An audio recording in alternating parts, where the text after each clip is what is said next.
আসসালামু আলাইকুম বন্ধুরা, সবাই কেমন আছেন? আশা করি ভালো আছেন। আলহামদুলিল্লাহ আমিও ভালো আছি। আজকে একটা নতুন রেসিপি নিয়ে চলে আসলাম, নোটে মাছের চপ। তাই নোটে মাছটা আমি বেছে নিয়েছি, রিলটা বড় হয়ে যাবে তার জন্য আমি দেখাতে পারিনি। এই যে ধুয়ে পরিষ্কার করে এই যে রেখেছি। এবারে মশলা দিয়ে মাখিয়ে নিতে হবে। এবার মশলাগুলো একটু রেখে দিয়ে এই যে এখানে সব নিয়েছি। এই যেখানে নেওয়া আছে আদা রসুনের পেস্ট, আর এখানে ময়দা নিয়েছি, আর এই কর্নফ্লাওয়ার নিয়েছি একটা লেবু, আধখানা লেবু কেটে নিয়েছি। এই যে ধনিয়া গুঁড়ো, খাবার সোঁটা, ধনিয়া গুঁড়ো, গরম মশলা, লবণ, জিরা গুঁড়া, আর এই যে এখানে রয়েছে গুঁড়ো লঙ্কা একটা চামচ, আর এখানে হলুদের গুঁড়ো এক। এই মশলাগুলো এবার একটা দিয়ে আমি ব্যাটারটা এই যে এখানে এবারে প্রথমে লবণটা দিয়ে দেবো। এই যে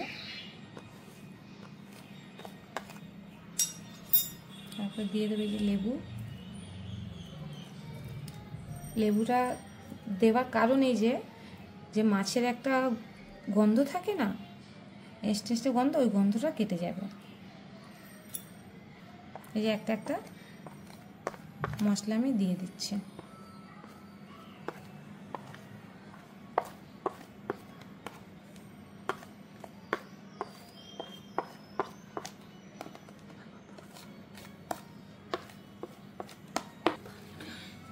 এবার ভালো করে হাত দিয়ে মেখে নিতে হবে।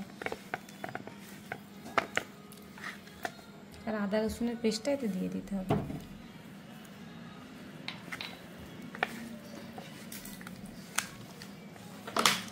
তো বন্ধুরা এখানে এবারে একটা বেটার আমি তৈরি করে নিই। এই যে এখানে এক বাটি ময়দা নিয়েছি, এখানে কর্নফ্লাওয়ার নিয়েছি,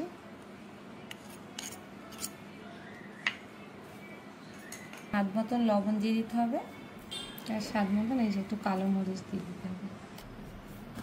আর একটু এখানে একটু মশলা ছিল, মাছের মাখানো মশলা একটু নিয়ে নিলাম।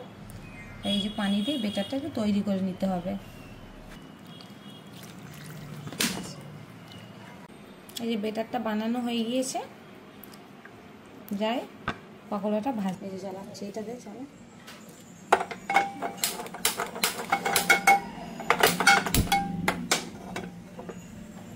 প্যানটা নিয়ে নিলাম। এই যে এখানে তেল দিয়ে দিতে হবে।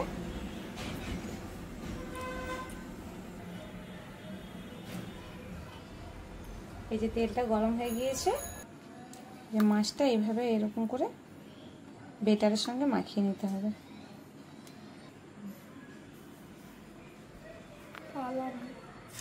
দুধ খেতে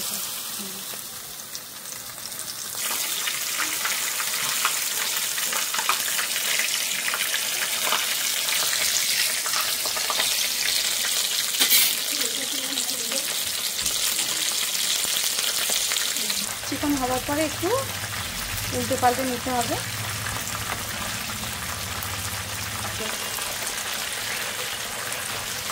এই যে সব উল্টে দিলাম।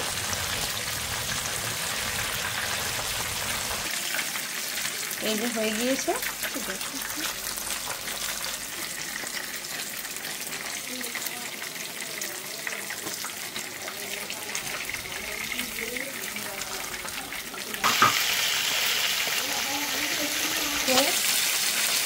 এই যে দুটি আবার ওখান থেকে দিয়ে ভেজে নিলাম।